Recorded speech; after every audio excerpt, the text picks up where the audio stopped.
programa Médico da Família está de volta e no programa de hoje o médico psiquiatra Dr. Gilberti Antônio de Souza bate um papo comigo sobre o suicídio. Nos últimos 20 anos o suicídio cresceu 30% entre os brasileiros com idade de 15 a 29 anos, tornando-se a terceira principal causa de morte no país.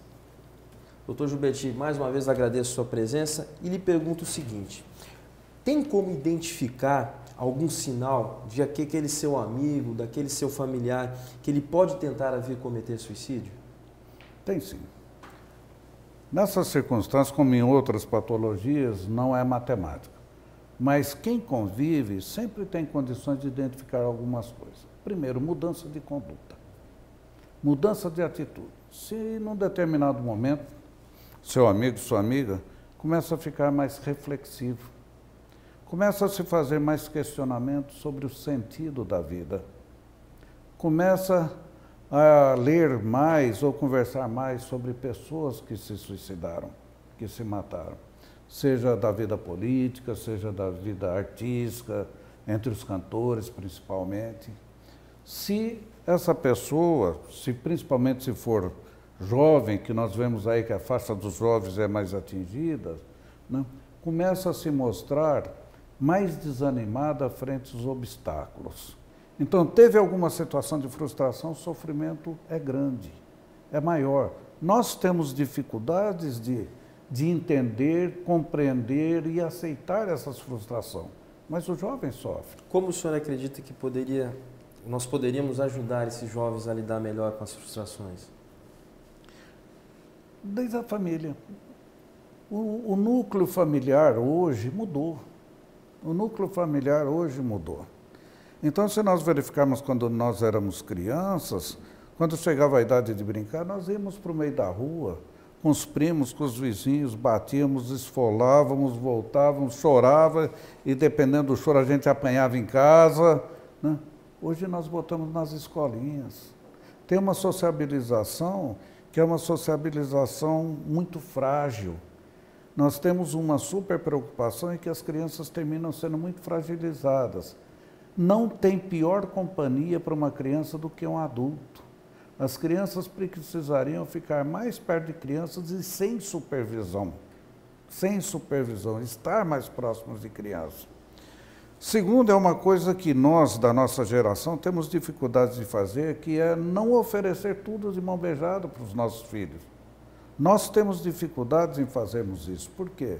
Porque para nós conquistarmos foi muito duro. E aí nós acreditamos, então, que nós devemos poupar a criança, o garoto, o adolescente de sofrimento. E, na verdade, né, Kleber, o que nos amadurece não é o prazer, não é o gozo, não é a satisfação, não é a vitória. O que nos amadurece é a dor, é o sofrimento. É a dor que nos faz parar e nós verificarmos o que foi que aconteceu e tentar mudar de atitude. Nós estamos poupando as nossas crianças de sentir dor. Não é a dor provocada, mas a dor da vida. Dá para dizer que estamos impedindo que elas cresçam, amadureçam. Exatamente. Nós estamos esperando que elas cresçam em tamanho do pé, em quantidade de informações, mas não maturidade afetiva. Doutor Gilberti, no nosso estado, na região de Dourados principalmente, existe uma questão da população indígena. Parece que existe um número muito alto de suicídios nessa população especificamente. Como que a psiquiatria explica isso? A psiquiatria não explica, né? Eu trabalhei muitos anos trabalhando com populações indígenas, primeiro sobre alcoolismo, depois nós formamos um centro de monitoramento para nós estudarmos depressão e estudarmos suicídio. E a impressão inicial é que também nas populações indígenas a causa maior de suicídio fosse depressão. É um fenômeno muito complexo e que envolve principalmente as questões culturais. Na região de Dourados, à semelhança de outras regiões, tem aquela situação de que o garoto e o indígena ele amadurece muito mais rápido. A menina aos 13, 14 anos já assume o papel de mulher adulta, o garoto com 15, 16 anos, e eles vivendo numa situação de um sofrimento muito grande. Ao lado, cidades grandes, ao lado, outros estímulos, enquanto que eles estão na reserva, cada vez mais espremidos, cada vez mais sem condições de fazer valer os aspectos culturais, não têm condições de sobrevivência como gostariam que fosse de acordo com a sua cultura, com a sua tradição, e aí, novamente, os jovens, eles se matam numa tentativa de fazer com que eles encontrem o Tecorá, que é que seria a outra instância de vida, junto com os seus antepassados, etc. É um fenômeno tipicamente de adolescentes e adultos jovens. Nós brincamos dizendo que se aparecer um adulto que se suicidou, é para procurar o assassino, porque é um fenômeno tipicamente de adolescente e, quando muito, jovem adulto. E não é um fenômeno próprio do Brasil.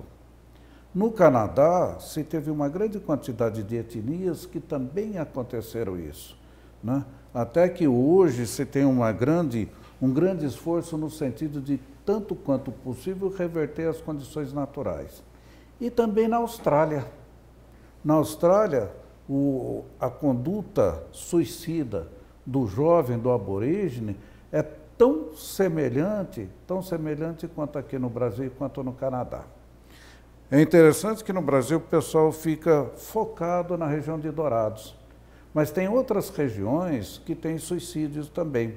Então, no Acre, no Amazonas, no Alto Amazonas, tem algumas etnias em que o suicídio é até esperado e, num determinado momento, é até incentivado, porque significaria o resgate de uma honra cultural que se perdeu com o tempo.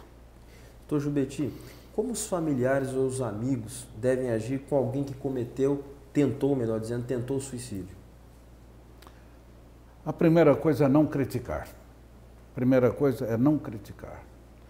A segunda coisa extremamente importante é tentar compreender.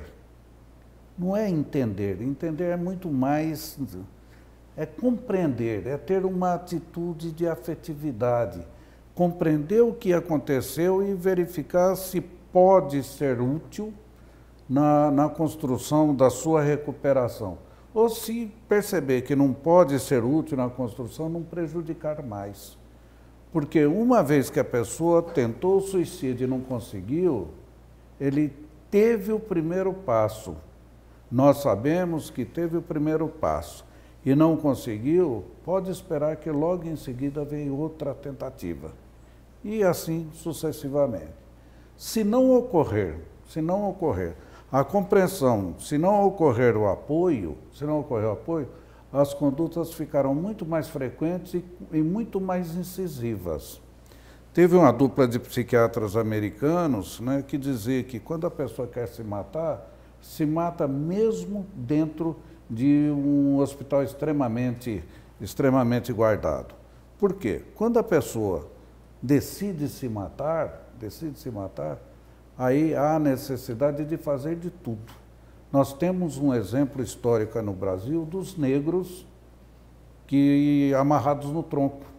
Então, quando eles eram cometidos de banzo, que não era a saudade da terra, era o quadro depressivo grave, poderia amarrar o negro no tronco que ele se matava engolindo a sua língua. Olha, se nós verificarmos a força que a nossa língua tem, é preciso muito mais força e determinação para você rasgar a sua língua só com movimento e morrer sufocado por conta disso.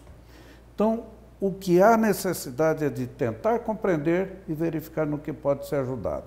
E aí, nada tão importante quanto um tratamento psicológico com pessoas que entendem de doença e não considerem simplesmente que conduta suicida seja uma crise de identidade. Perfeito, doutor. Olha, foi um prazer, uma honra tê-lo aqui. É sempre um grande aprendizado quando a gente tem a oportunidade de conversar com o senhor. Muito obrigado. Nós é que agradecemos. Ficamos à disposição. Obrigado.